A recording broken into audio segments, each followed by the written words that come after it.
दोस्तों नमस्कार। एनसीईआरटी गणित कक्षा 10वीं में आप सभी का स्वागत है। आज हम प्रश्नावली 1.2 का प्रश्न संख्या 6 को हल कर रहे हैं। तो देखिए क्या पूछ रहा है। कह रहा है व्याख्या कीजिए कि 7 गुणे 11 गुणे 13 प्लस 13 और 7 गुणे 6 गुणे 5 गुणे 4 गुणे 3 गुणे 2 गुणे 1 प्लस 5 भाज्य संख्या क्यों है। क्वेश्चन पूछ क्या कर रहा है, कह क्या रहा है, सबसे पहले ये जानिए।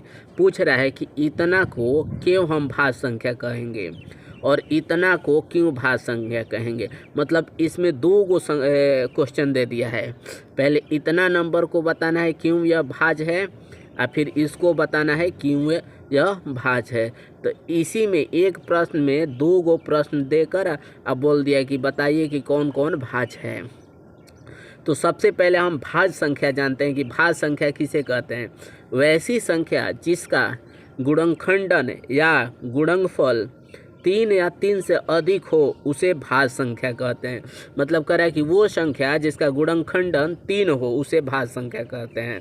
जैसे मान लीजिए एक देखिए ये 4, तो ये क्या है, तो इसका गुणनखंडन कितना है, तो इसको हम कितने तरह से गुणनखंड कर सकते हैं। तो 4 से कर सकते हैं, 2 से, 1 से, ठीक है। तो इसका गुणनखंड 3 है, ठीक है ना। तो ये भाज्य संख्या हो जाएगा। वही तो कह रहा है जिसका गुणनखंडन 3 या 3 से अधिक है तो ये हमारा भाज्य संख्या हो जाएगा, ठीक है। उसी तरह मान लीजिए अगर 5 को हम देखते हैं तो इसका गुणनखंडन क्या है, तो इसको हम 5 1 और इसका गुणनखंड कुछ नहीं होगा। तो कह रहा है कि वे संख्या जिसका गुणनखंडन 3 होगा तो भाज्य होगा और 2 होगा तो भाज्य नहीं करेंगे, ठीक है ना। ये अभाज्य कहला जाएगा। इसे हम अभाज्य संख्या कह देंगे। उसी तरह अगर 6 से लेंगे 6, तो 6 का गुणनखंड क्या होता है, तो 6 से कटे मतलब कि कटेगा चाहे गुणनखंड हो जाएगा।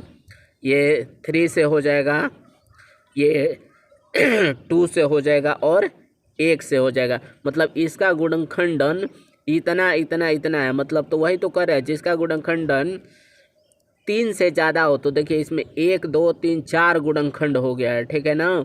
तो ये हमारा भाज्य कहलाएगा। तो इसको हम भाज्य कहेंगे। मतलब कि वह संख्या जिसका गुणनखंडन 3 हो जाए उसी को भाज्य कहेंगे या 3 से अधिक हो जाए। अब क्वेश्चन बनाते हैं। देखिए कि इसका क्या दिया है, जो ये दिया है तो इसका गुणनखंडन हमको 3 दिखा देना है किसी भी हालत में, तो भाज्य हो जाएगा। तो लिखते हैं ये संख्या 7 गुणे 11 गुणे 13 गुणे प्लस 13, ठीक है। तो यहाँ पर देखिए पहले एक बार प्रश्न लिख दे रहे हैं क्या दिया है। तो पहला में बोल रहा है, ये पहला नंबर अगर डाल के हम बात करें तो बोल रहा था 7 गुणे 11 गुणे 13 प्लस 13। यही बताना है कि भाज्य है कि अभाज्य है। तो इसमें क्या करेंगे, तो सबसे पहले यहाँ से देखिए इतना में दोनों में 13 कॉमन है, तो 13 को हम बाहर कर देते हैं यहाँ से। 7 गुणे 11, ये 13 को बाहर कर दिए प्लस ये 13 को बाहर कर दिए तो यहाँ 1 बचेगा। ये 13, ठीक है। ये देखिए 7 में या 11 में गुणा करेंगे कितना हो जाएगा, 7 में या 11 में करेंगे 11 7 70 प्लस 1, ठीक है। आगे देखिए 13, यहाँ 77 1 78 हो जाएगा, ठीक है। अब 78 के गुणनखंड हम लिख सकते हैं यहाँ 13 गुणे 78 गुणे 1, यही तो 3 गुणनखंड हो जाएगा। अगर 78 की बात करें तो 78 को हम तो ऐसे लिख सकते हैं ना, इसका गुणनखंड 78 भी होगा, इसका गुणनखंड, इसको भाग दे देंगे 2 से तो 39, मतलब 39 बार में कट जाएगा, इसका गुणनखंड 1 हो जाएगा। तो हमको एक ही तो गुणनखंड कोई दिखाना है। मतलब इतना को 1 भी गुणनखंड हो सकता है, इतना भी हो सकता है, तो यही 3 गुणनखंड दिखा देना है, लिख देंगे। इसलिए यह भाज्य है, इसलिए यह भाज्य है, ठीक है।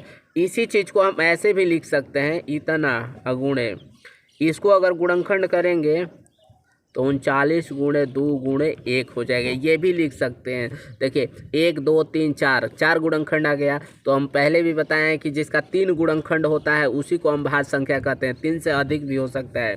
तो ये हमारा भाज्य संख्या है, यही दिखाना है, करे क्यों है। तो अब इसी में दूसरा क्वेश्चन ये देखिए, दूसरा ये बोल रहा था इतना इतना इतना भाज्य क्यों है। तो पहले हम वो संख्या लिख ले रहे हैं। देखिए क्या कह रहा था कि 7 गुणे 6 गुणे 5 गुणे 4 गुणे 3 गुणे 2 गुणे 1 प्लस 5, ये भाज्य क्यों है। तो फिर यहाँ से इसमें से यहाँ 5 है, 5 को कॉमन कर ले रहे हैं। हमको 3 गुणनखंड बस कर देना है और कुछ नहीं। जब 3 गुणनखंड होता है तो वही तो डिफिनेशन होता है कि वैसी संख्या जिसका गुणनफल 3 या 3 से अधिक हो तो भाज्य कहलाता है। तो वही हम 3 गुणनखंड दिखा रहे हैं। 5 के इसमें से कॉमन कर दिए तो 7 गुणे 6 गुणे 4 गुणे 3 गुणे 2 गुणे 1 प्लस 1 हो जाएगा। ठीक है, अब इतना को गुणा कर रहे हैं तो ये हो जाएगा 5। 7 6 के 42, 42 में 4 में, यहाँ देखिए 42 में और 4 में, 4 दूनी 8 4 चौके 16, फिर 3 में 18 के 24 के 4 हासिल 2, 18 2 20 के 0 हाथ में लगल 2, 3 एकम 3 2 5, इतना और फिर गुणे 2 से ये मल्टीप्लाई कर रहे हैं। यहाँ 4 दूनी 8 0 5 दूनी 10, इतना।